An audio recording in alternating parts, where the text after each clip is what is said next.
Welcome back to Unapologetically Woman. I'm Kamisha Powell, and today we are celebrating phenomenal women all across Kentucky who make no apologies for their perspective or the impact they are making in the community. Today we are celebrating Whitney Baxter. Whitney is a wife, a mom, and 9th District Council member for Lexington Fayette Urban County Government.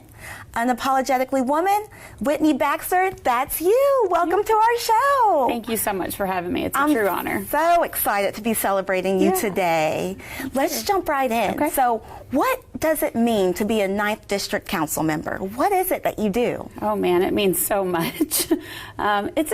It's a big responsibility, to be honest, but truthfully, I take my job very seriously, and I feel like I am just the voice of the people that I represent. That's amazing. So how would you say that you got into doing that? Were you always interested? Is this something that just came about, a need for change? A little bit of everything, actually. My grandfather was actually 9th District Councilman before I was born, but he talked about his experience a lot as I was growing up, and kind of ignited a fire in me early on. I was always involved in student government and just kind of had a desire to be the change, I guess, if you want to say that. And then as I had children and I started seeing things in the community that I grew up in that I didn't necessarily agree with, I said, well, now's about the time to make the change. So I jumped right on in, and I always knew that I'd run for city council. I just didn't know when my life it would be. And 2 years ago was that time.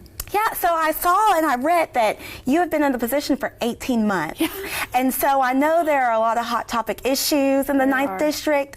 Is there anything you're passionate about in particular, and to where you had to take an unapologetic stance? So something that I have worked hard on is school traffic. I'm a mom of 2 kids, and seeing what some of our students go through just across the street to get to a school that's on a public thoroughfare was scary. So I kind of jumped right in with 2 feet, and I said we're enhancing our crosswalks, we're doing some things to really make a difference to make sure that our kids are safe getting to school. That's very true. Our kids are the future. So speaking of children, I'm pretty sure mom is your most honored title. Tell us a little bit about that. Yeah, I've got 2 great kiddos. Audrey is my daughter, she's 10, and Hank is my son, and he's 8. And man, do they keep me busy. Yeah. But they are the joy of my life. That's amazing. Yeah. That's amazing. So we're interested in learning more about your journey, what it took for you to get here. So could you tell us just a little bit about growing up? And I saw that you were in the 9th District. You lived in the district your whole entire life. You're still in that district. What holds you there? What makes you stay in that particular district? Yeah, so I grew up, like you said, in the 9th District, and the lines have changed a little bit. District lines have changed, but it's always been the 9th for me. And I just have a true passion for South Lexington. It's a really tight-knit community. A lot of the people that I grew up with still live in the area, so it's really nice to go to the grocery store and see people that you know, and know that what I'm doing at City Council is really helping my friends. Yeah. That's really important to me. I did take a brief stint and went to Georgetown College for 4 years, but I came right back home and bought my first house in the 9th and just kind of planted my roots, and that's where I've stayed. So that area just means a lot to you. It does. I've seen a lot of change through the years. I mean, Wellington Way and Reynolds Road was a cattle farm when I was growing up, and I remember crying when the cows went away as a kid, but you know, I've seen it turn into beautiful parks and really nice neighborhoods. So there's always some growing pains when change comes. Right. But I think that we've done a good job in the 9th, just staying true to who we are. And speaking of the 9th District, so I read that you were the only female candidate when you won that election. There were 3 other men. Tell me a little bit about that and how that might have felt. It felt amazing, actually, to pull out that win. I didn't really know what would happen. I felt very confident, though, that every door was open for me, and I felt like this was the path that my life was supposed to take, and I just never felt like it was a hurdle. I felt very strong in my womanhood, Yes. and knew that I wasn't going to let that hold me back. And like I said, That's right, girl. like I said, I have a 10-year-old daughter, so it's really important for me to set a good example for her and show her that she can do anything. And just because you're a female doesn't mean that the world isn't open to every opportunity for her. That's true. So what are some things that you and your daughter do just for personal growth? We do a lot. My daughter is not exactly the same personality as I. She's a little more reserved. Yeah. But through the pandemic, she decided to start a cookie business. We had baked together growing up. Oh, wow. And she At 10. At 10. Well, she just had her year anniversary. So nice. So yeah, she has a booming cookie business. And what's that called? It's called Audrey's Sweet Shop. You can find it on Facebook. Okay. But she has a very entrepreneurial spirit. And that's something that we work hard on, is making sure that she finds the things that are her passion, and she just goes for it. Now, does she know what you do as your job?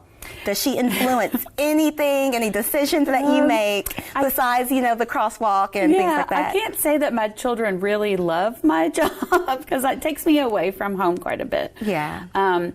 But not too long ago, we had a conversation about why my job is important and why I work so hard to make Lexington a place that they can live in one day and raise their own children.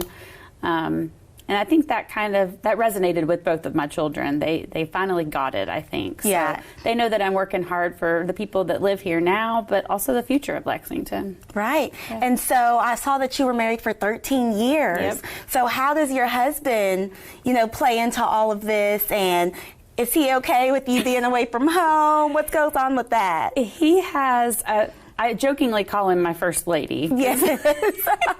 It's just a joke that we have in the house and with friends. But he has really stepped up and made my job not easy, but manageable. Yeah. He's a true partner, and he really, I couldn't do it without him. Right. Without his support, and I think secretly he really likes that I'm in the position that I'm in. I think he thinks he gets to be arm candy, right? Yeah, I think he thinks it's pretty neat. Yeah, that's awesome. That's awesome. So, just with everything that's going on in today's society, how do you feel that your role is just out there for young girls? What do you want to be able to show young girls in what you do? I think, like I said before, I think it's really important for young women to know that there are no boundaries to what they can do. And I've done a few things in the community, spoken with a few groups of young people, Cub Scout groups that are both male and female, and spoken at my kids' career day, just so that everybody knows, especially the young ladies, know that they can do whatever they set their mind to. So I saw that you filmed a documentary in Guatemala about a food program. Tell us about that. Yeah, so as I mentioned, I went to Georgetown College, and our president at the time allowed students the opportunity to get involved in projects that replicated real-world problems. So I was selected with 4 other students, and we were fortunate to be able to travel to Guatemala with the United Nations World Food Program, and it was truly the honor of my life at that time to be selected for this great honor. And we were able to travel village to village to showcase the hunger problem in Guatemala, especially with students. So they have a school feeding program the United Nations has school feeding programs all across the world. But in Guatemala, they were starting up these school feeding programs in the villages that we visited. And we were able to shoot this documentary and then come back stateside to fundraise for this program and this initiative. And it was not only amazing to get to travel to another country, but it was very humbling to travel to a third world country and be able to see the issues that people, in the rest of the world suffer through. And it really pointed out a lot of things stateside, that a lot of problems that we have as well. We have a lot of kids that suffer from food issues as well. So that sparked a fire in me as a a young adult, and it's something that I hope that I can utilize my position on council to really work on in our community. Yeah, that's what I was going to ask next, was that passion. How do you want to use that in our community today? Because we do have some of the same issues, and of course it's not on the scale as a third world country, but I know that it's important, and I see that children are very important to you. They are. So something that I maybe didn't realize about our community is that because I've been in the 9th District my whole life and kind of lived in a bubble, if you want to say that, I didn't realize some of the struggles that a lot of people in our community have. Right. And that's been very eye-opening for me.